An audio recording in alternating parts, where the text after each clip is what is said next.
Good afternoon, everybody. My name is Donna Fiesel, and I'm your host of Donna's Edge Television, radio, and podcast talk show. Thank you so much for watching every day, Monday through Friday, beginning at 2 in the afternoon, and that is Eastern Time. We appreciate you listening. Oh, by the way, you can find us on television. That's Abundance Television, found on Roku, Apple TV, and Amazon Fire. And don't forget the podcast on the newscasters.com. And we are also on the radio. Murray, this is like the biggest country giant radio station in South Carolina. WCLA is who they are. And you can find them on the dial at 92.9. But now let me tell you something. We were actually listening to this station before we moved to South Carolina. Phil and I wanted to listen to them online.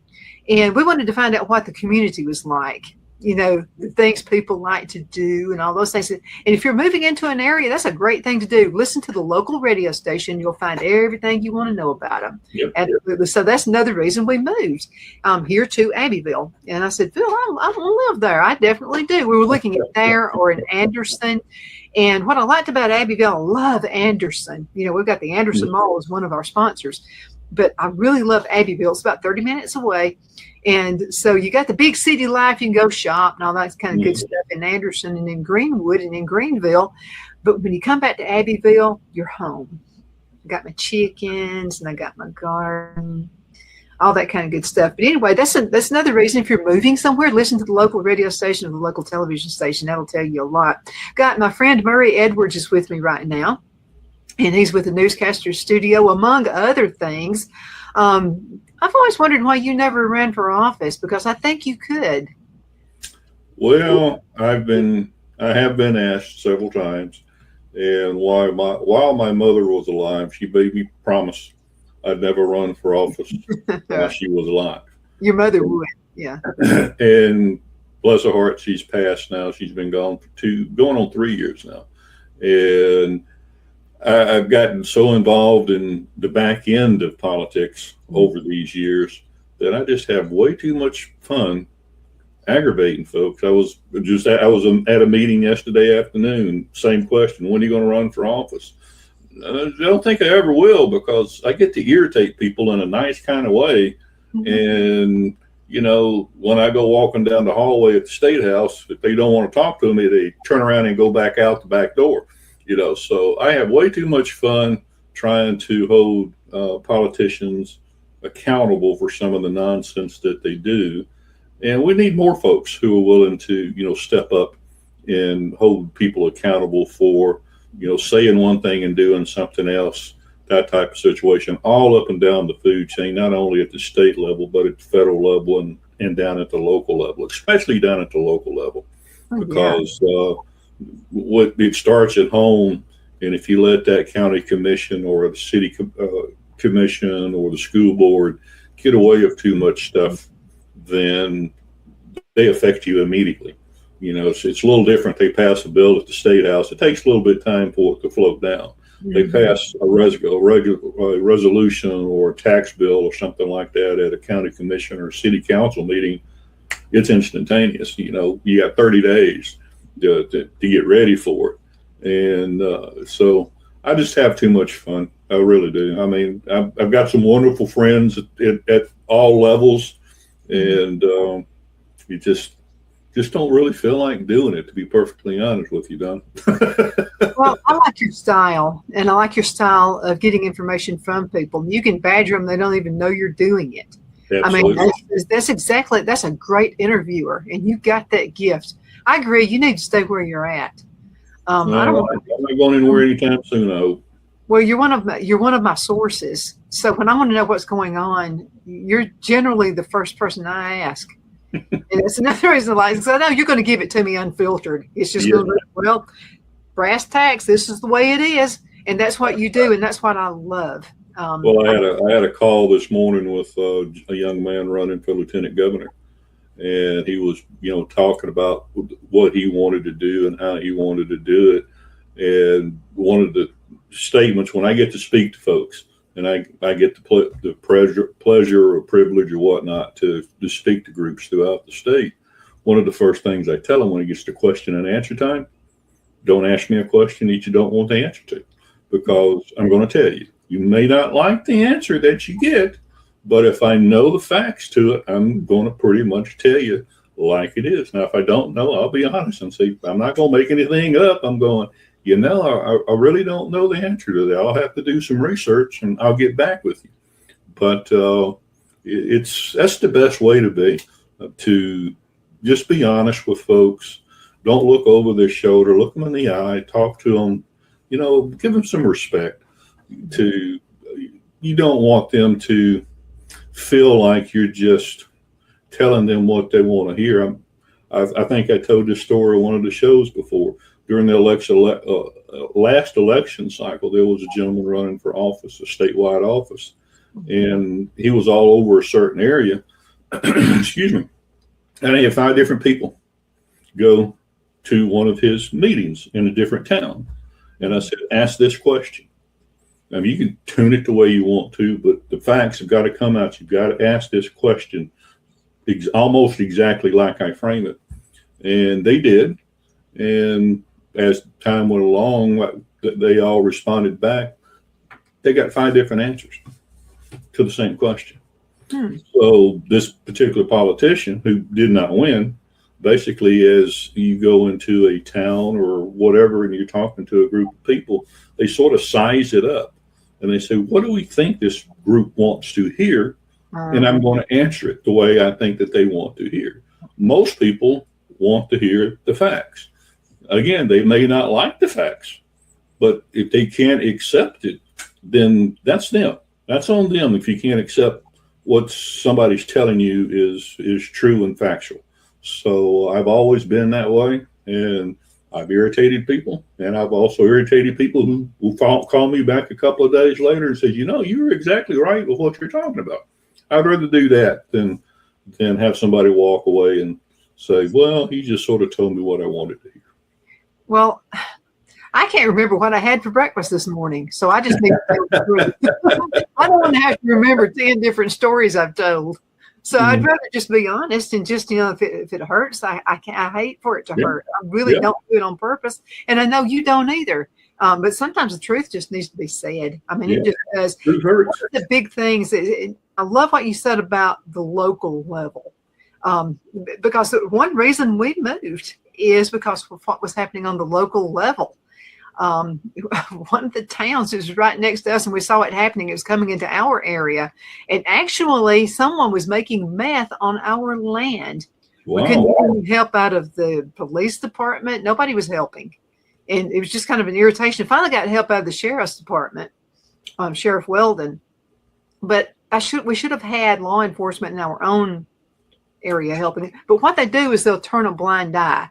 And so what was happening is in this town, and this town, the next one is south of where we were living. It used to be Mayberry. I mean, it was just one of those fun towns you could go to, and it wasn't huge. It wasn't small. It was just kind of like one of those in-between towns. Good industry, a lot of towns, a lot of shopping and stuff that you could do. And it was just a good place to go. It was a good, clean town. It's not that way anymore, and it's because of what people on the local level did. And I'm talking about the mayor and the city council members. And I'm going to tell you, one of these days I'm going to get killed for saying this, but it's the truth. And I just saw that town just diminish. It's nothing like it used to be. And all this mayor and city council can say is it's growing. Yeah, it's growing all right. It's growing in crime. It's growing. You're getting businesses in. And by the way, a lot of restaurants is coming in up there, but they can't find help. That's the problem. I don't understand why anybody would open up a restaurant in that town. I don't get it. It's, it's sad. I call some of these, now there's some good city councils, there's some good county commissions, and there's some good school boards, but they're far outweighed by the folks who aren't so good. Yeah. And they've just got to be held accountable. We had a situation in a county right close to where I live, where the county commission was going to, this just happened. They were going to use airplanes to fly over neighborhoods so they could take pictures of the neighborhood so they could readjust your property tax rates. So they could fly over, take a look, hey, did you add a pool? Or, did you add a building? That type of stuff. So they were going to do airplanes. Everybody initially thought it was going to be drones. Well, it wasn't drones. They're going to pay somebody $75,000 to fly Oh. over this town, take pictures of property so they could go back and reassess the property. So we got a group together, put it all out on social media, and they tabled the resolution yesterday afternoon. You know, so you as an individual, as a group, you need to get yourself a little team that is going to address those kind of things. If you can't make it to their meetings, hopefully they video them so you can go see them and watch them. And if you have a situation to where the rest of the people of that area need to get involved, try to form yourself a little team. It doesn't have to be big. It doesn't have to be 50 or 60 people. It can be 3 or 4. And as long as they have, everybody has relations with, for one, you've got relationship with 9. That's basically the number. So if you can get 4 or 5 people together, they know 4 or 5 or 10 people. So now you've gone from 4 or 5 to 50. If you can get them all like-minded to address some of the issues that are occurring, then you can make a difference. I mean, we've been able to shut down. We had an amendment in Tonga County where they were going to add property tax to it. We had a 92% turnout rate for the amendment to vote no. And that's just fantastic when you get that many people saying, whoa, you're going to do what now? And they had to put it up for a vote.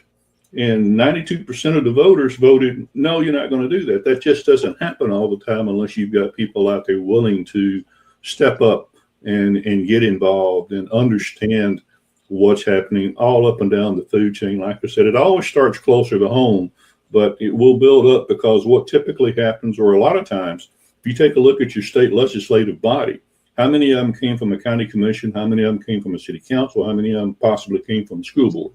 That's the starting point. That's where they start building their backbone, I guess you might want to say, and they step it up. And then when they'll run for a state office or a county office, like a representative or a senator, and some of those folks end up making it to Washington. So it is a stepping stone. I had one guy say, well, I've turned myself out.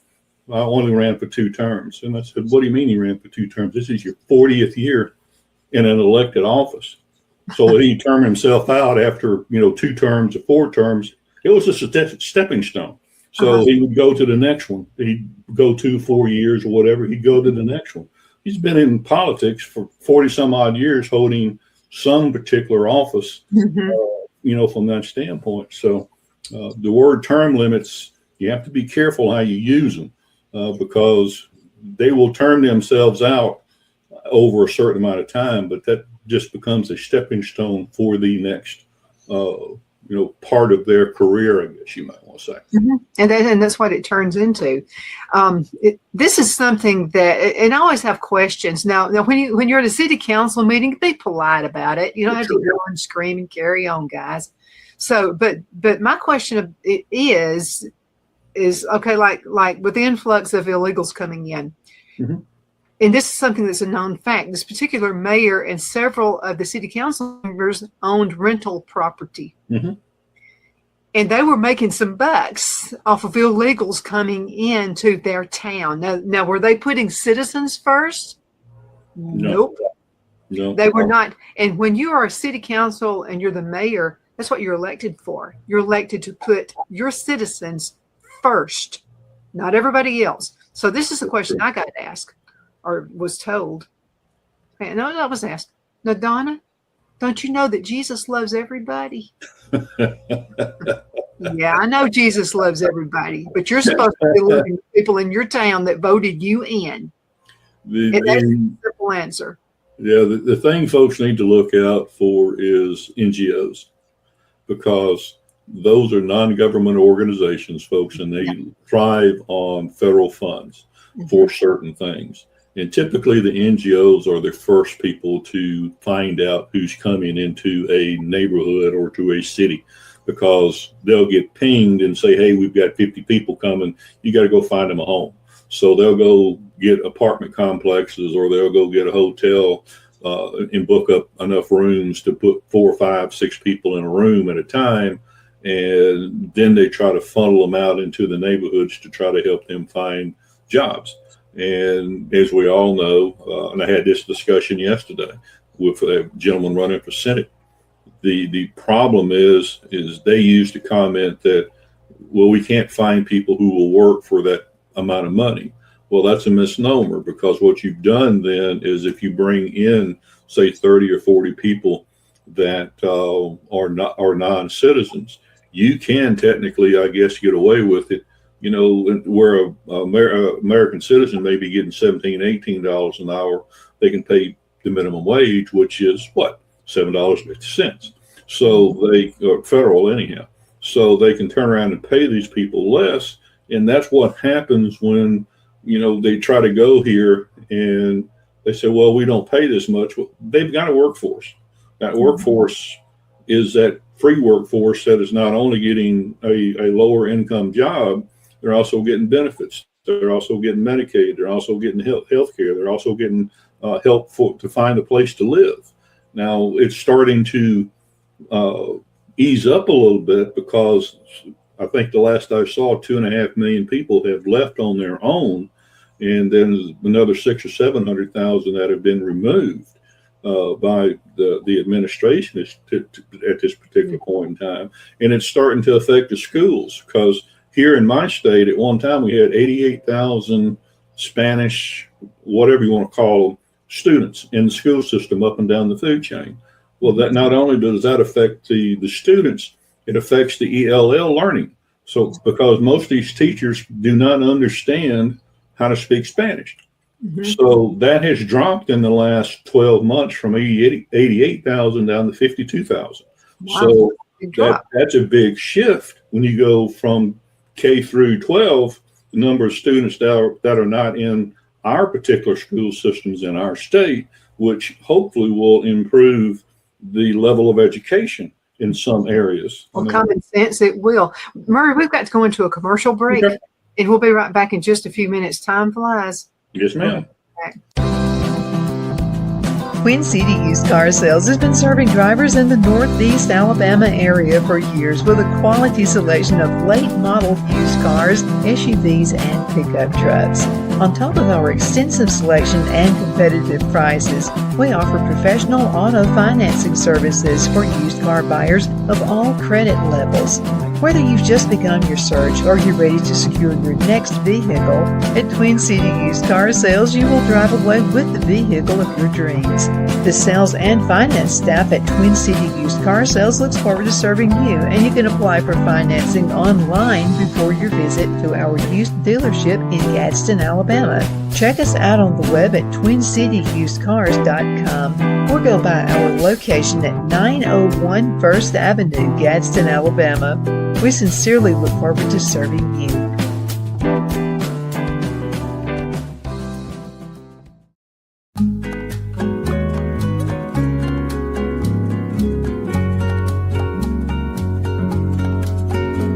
At Lamone's Mexican Restaurant, located in Henniger, Alabama, and voted Best Mexican Restaurant of DeKalb County, Alabama 2020, we're here to serve you with authentic Mexican cuisine. Order easily online by going to lamonsmex.com or call 256-657-3999 to place your order.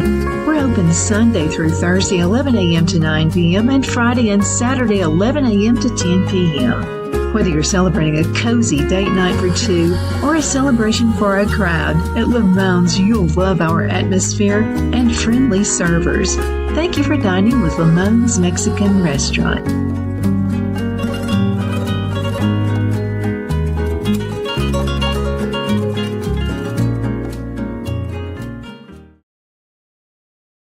Okay, we are back. My name is Donna, and I'm your host of Donna's Edge Television and Radio and Podcast Talk Show. We've got my friend Murray Edwards with us right now.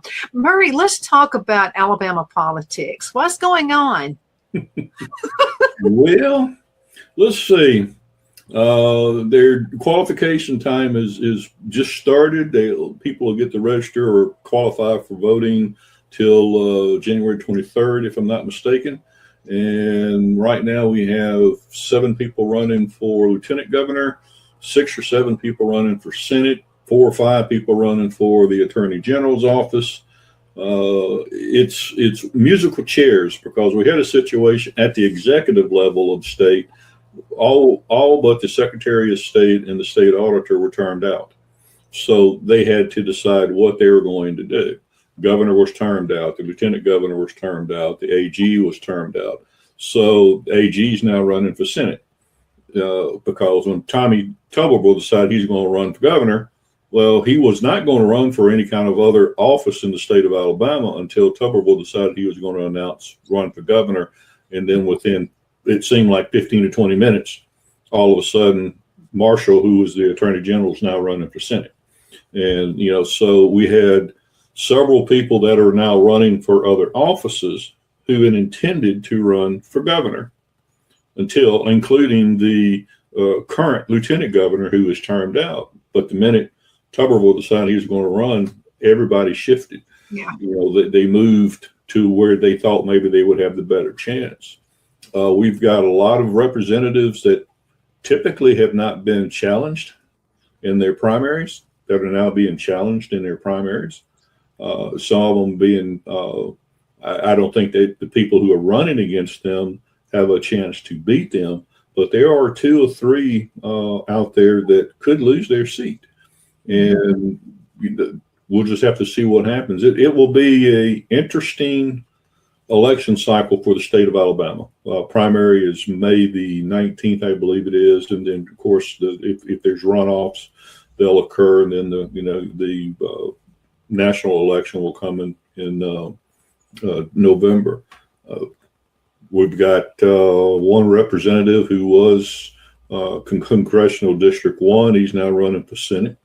The guy who got beat last time is now running back for the seat that he got beat or defeated on last time. But we've got some people who are playing some games with some of the more, urban areas right now. We've got groups that are coming in that could swing, what you might call a purple district at the House or the Senate level, just simply because they've gotten themselves so involved in local politics. Again, getting involved in local politics, and it gets back down to urban versus rural, because the more conservative areas in most states are more conservative in nature. So the people who run in those districts tend to be more conservative. Now, when you get into the urban areas, most all urban areas, and even in conservative red states, they aren't conservative. They've got a Democratic mayor or a liberal council, and that's really happened here in the state of Alabama, especially at the capital, Montgomery County, Jefferson County, Madison County, because it's got inundated with all these federal employees coming in, because it's a huge place for government contractors. NASA's up there, FBI is coming in, all that kind of good stuff, where most of those employees are not from Alabama. They're coming in from out of state, Colorado, California, and they have swayed the political leanings of that particular county, which used to be very, very red, to what was purple, is now almost blue. So it really depends, on what's going on. And that's probably the situation in most cities, in most states across the countryside, because you'll hear groups like, and they're probably present in all states right now, the Democratic Socialists of America.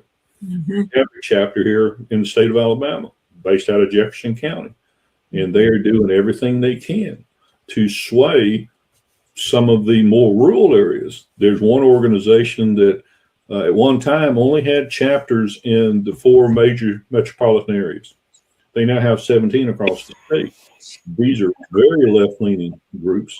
They've got odd funding from groups you would not expect for them to have, and it's causing some problems out there. And I'm sure that's occurring in a lot of states across the country. Oh, it most certainly is. About a little bit over 2 minutes left in this segment. Let's talk about the Newscaster studio. I love it. You guys are growing like crazy, but something, you're giving us a voice we haven't had in a long time. We're not afraid to speak the truth. Well, we're trying. We've got, we're actually getting folks who have been kicked off other conservative networks that are now joining us, because they can say what they want to say and talk about the things that they want to talk about. So we continue to grow. We have people coming on that want to talk, they've got Christian values. They want to talk about Christianity, or they just want to talk politics and want to talk news. Some of them intertwine the two because they do interact with each other and at times. And just a wonderful group of people. We've got some folks over in Europe now who have joined us. Got a young lady out of France, got a young lady out of the UK, and they're now talking, what's going on in the European theater. So we couldn't be happier. We've got, like I said, a wonderful group of individuals, contributors as we call them, and they're just doing a wonderful job of explaining to people what's going on. And you got to have it. I mean, we're starting to look more as a podcasting platform, which is what we sort of started at, to more of an alternative news platform, because there's a lot of newsmen, newswomen, journalists who have been kicked out of the family, I guess you might want to say, because they are conservative. And not all of them do a podcast, but some of them will write an article, some of them do a podcast every so often, and we graciously give them a voice to get their opinions out. And we couldn't be happier for what we've been able to accomplish in a very short amount of time. I mean, some of these other platforms have been up for 5, 10, 12 years. Mm-hmm. We just celebrated our second. Mm-hmm. And to grow like we've done in the 2 years that we've been running, and in all sincerity, you were part of the beta team, which we greatly appreciated. In all sincerity, we've already been in pure production for a little over a year. So you have to say we spent 6 months building things, making sure everything was going to work right. We went live. So in essence, really, we've only been in what I'd call full production for a little over a year. To accomplish what we've done in a year's time is just amazing to me. And well, I was your neighbor looking over the fence, so I could see from my point of view what was happening. I could see this happening. I could see you turning into another Newsmax. And I don't know what will ever be like that, but right now from what I had a conversation with a gentleman who was doing something not like what we're doing. He's doing basically newsprint, and there's thousands upon thousands of conservative news people who don't have jobs, or they don't have a place to do what they want. They can talk one thing, but if they really want to, say what they want to say, they've got to have a different voice. You've got all these young men and women. Surprisingly, over the last month, we've had quite a few young men and women, I would say 21, 22, 23 years old, and they've not got their act together completely, but they're working on it. And they're very conservative in what they want to talk about. And that's extremely exciting when you have a conversation with a 21 or 22-year-old young man or young woman, and they're just as conservative as the day is long, and try to help them mold what they want to tell the American people or their group of individuals about what's going on. This is what you need to look for. This is what you need to do, that type of stuff. Get involved. So you couldn't be happier about what's been going on, and we're looking for a wonderful future. Well, I'm tickled to be part of it. We're going to have to call it a day. Murray, thank you so much for being on the show with me today. And thank you so much for watching. And I'm telling you, you make me feel so good when you send email. It just really makes my day. Donna at donnasedge.com, Donna at donnasedge.com. Thank you so much for watching.